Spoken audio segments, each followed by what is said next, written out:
Hi, I'm Nate with Fair Community Credit Solutions, and today we're making a brief video on a new CRA tool for community development that I recently made, and I'm making available to community banks for free. So let's get into it, how you're going to use this tool to identify LMI school districts and schools where the data that's out there isn't currently really that user-friendly. So email me at nate@faircommunitycreditsolutions.com. If you'd like a copy of this tool, let's get to it. I'll move over here for now. As you can see, when I open it up, I wanted to open up on some of these important things to know. We'll get into more of this towards the end of this video, but basically there's an agreement here from where this data comes from that you're not going to use this data other than for statistical purposes and what this tool is meant for. Basically, we need to protect the information of the children that this information is derived from. They collect that information and provide it in good faith that it's not going to be abused. And I expect anybody that uses this tool to have a high ethics and to use it accordingly as well. It is also one of the reasons I have protected a lot of the sheets on this tool so that you can't make changes and it can't get redistributed under Fair Community Credit Solutions and have inaccurate data and that type of thing. So read through that. We'll go through it a little bit more at the end of this video. But the two tabs right down here, the school district lookup, this is one that I think people are going to love, because right now each state, some states have resources that aggregate the school data.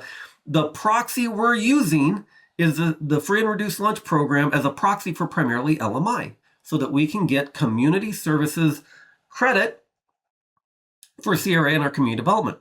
So the way I built this is to filter so that you can provide your staff, like your CFOs, who are the ones that are purchasing these bonds. So they need to know where the opportunities are so that when they're looking and shopping for bonds, they don't have to come ask you, find you, or anything like that. They've got a list that they can go to and work with. So the first tab is school districts. Now I did have to delete some. So if there was missing data on a school, I could not accurately tell you what the school district information was. So if you're finding that there are some school districts missing, there is a tab. Unfortunately, it's only got the district information. All those first ones are going to be from Alabama. You can see that these are school districts in there.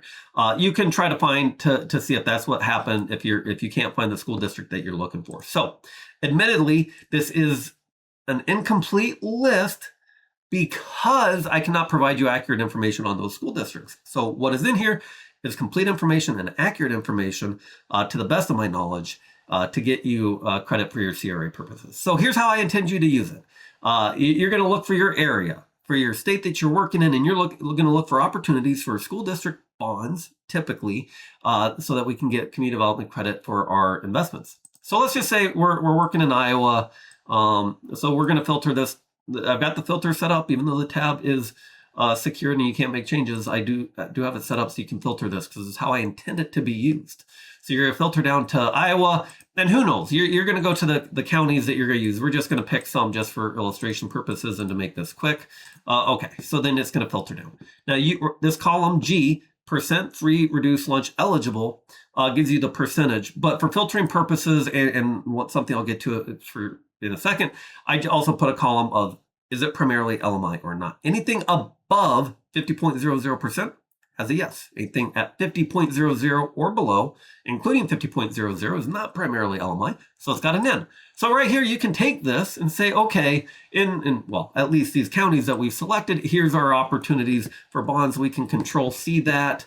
You're going to have to do this in a separate Excel sheet because I've got this protected, but you can copy it out and open up a new one, and there you go. Now you're going to send this off. You're going to keep it yourself. Say, okay, in the state of Iowa and the counties we're working within, here's our opportunities for school district bonds if they come up. And then you're going to send that to your CFO or whoever else is involved in any of these activities at your institution. That's up to you to call. But your CRA officer, compliance officer, and your CFO are primarily the people that you're going to want to have that.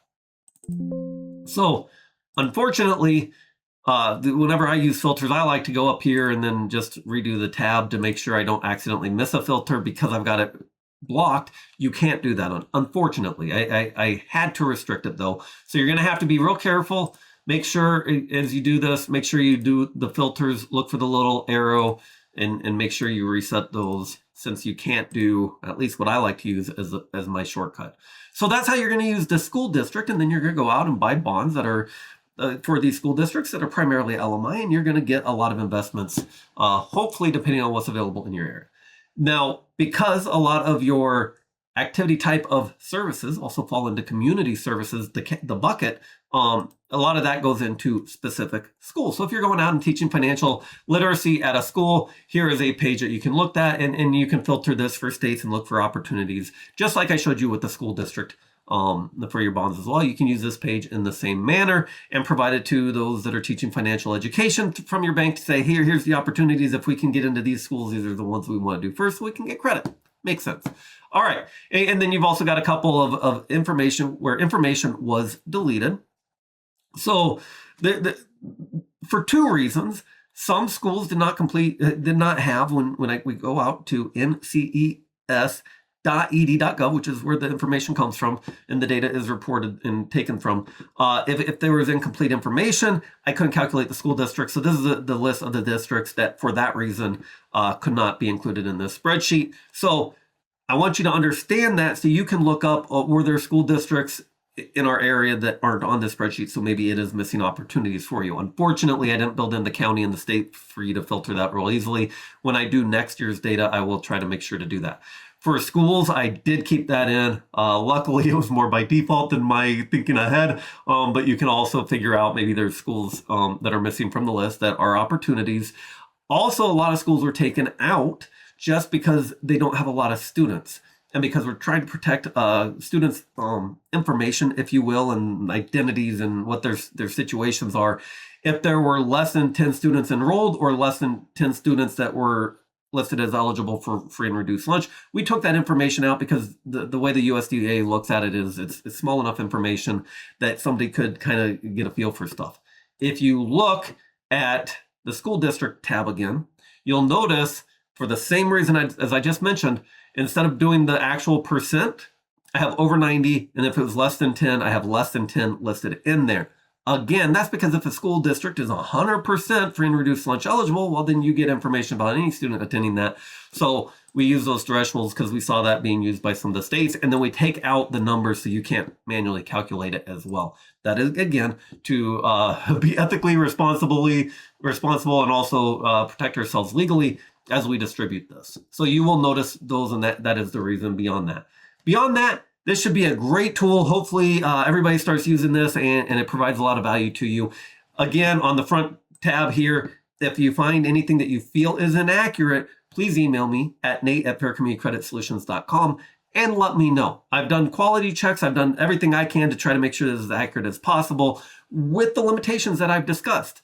Please don't report it missing school districts or missing schools because I've explained that is intentional. Unfortunately, we can't make this publicly available and have everything on there.